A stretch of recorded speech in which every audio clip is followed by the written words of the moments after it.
جس میں حضرت کا ارشاد ہے زیارت غدیریہ میں انت مطعم الطعام علی حبہ مسکینا ویتیما واسیرا لوجہ اللہ لا نرید منکم جزاء ولا شکورا وفیک انزل اللہ تعالی ویؤثرون علی انفسہم ولو کان بہم خصاصۃ ومن یوق شح نفسہ فاولئک هم المفلحون۔ آپ نے خدا کی محبت میں مسکین، یتیم اور اسیروں کو کھانا کھلایا محض خدا کی خاطر، لوجہ اللہ لا نرید منکم جزاء ولا شکورا۔ آپ اس کے بدلے کسی شکر کے خواہاں نہیں تھے خدا سے۔ آپ کے بارے میں خدا نے یہ آیت نازل کی، آپ کے گھرانے کے بارے میں آپ کے متعلق یہ نازل فرمائی، وَيُؤْثِرُونَ عَلَىٰ أَنفُسِهِمْ وَلَوْ كَانَ بِهِمْ خَصَاصَةٌ، کہ وہ دوسروں کو خود پر مقدم کرتے ہیں اگرچہ ان کو شدید ضرورت بھی ہو، احتیاج بھی ہو۔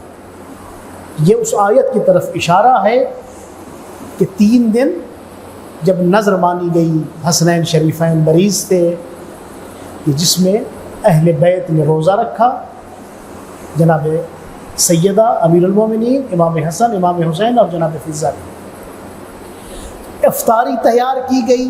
ایک دن گھر پر مسکین آیا، انہوں نے اپنی ساری افطاری مسکین کو دی۔ دوسرے دن یتیم آیا، تیسرے دن اسیر آیا، 3 دن فقط انہوں نے پانی سے افطار کیا، اپنا کھانا غریبوں، یتیموں اور مسکینوں میں دے دیا۔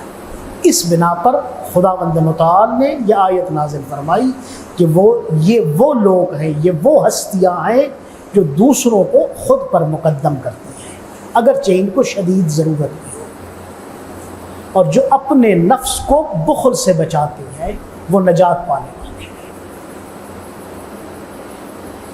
اس کے بعد 14ویں فضیلت اور عملی سیرت امیر المومنین کی، لوگوں میں عدل و انصاف قائم کرنا، اور حدود الہی سے حضرت مطلع تھے، باخبر تھے، اور حدود الہی کا وَأَنْتَ الْقَاسِمُ بِالصَّبِيَّةِ وَالْعَادِلُ فِي الرَّعِيَّةِ وَالْعَالِمُ بِحُدُودِ اللَّهِ مِنْ جَمِيعِ الْبَرِيَّةِ۔ آپ رعیت میں عدل و انصاف قائم کرنے والے ہیں اور برابر میں تقسیم کرنے والے ہیں، اور سب سے بڑھ کر خدا کے حدود کو جاننے والے ہیں کہ حدود شریعت کیا ہے۔ آپ عالم بشریعت اور حدود شریعت سے۔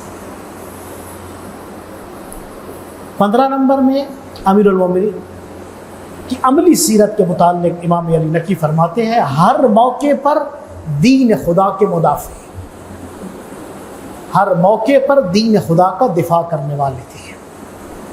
انت عذبہم عن الدین واقمت حدود اللہ بجہدک، آپ دین خدا کے محافظ اور اس کی حفاظت کرنے والے سب سے آگے تھے۔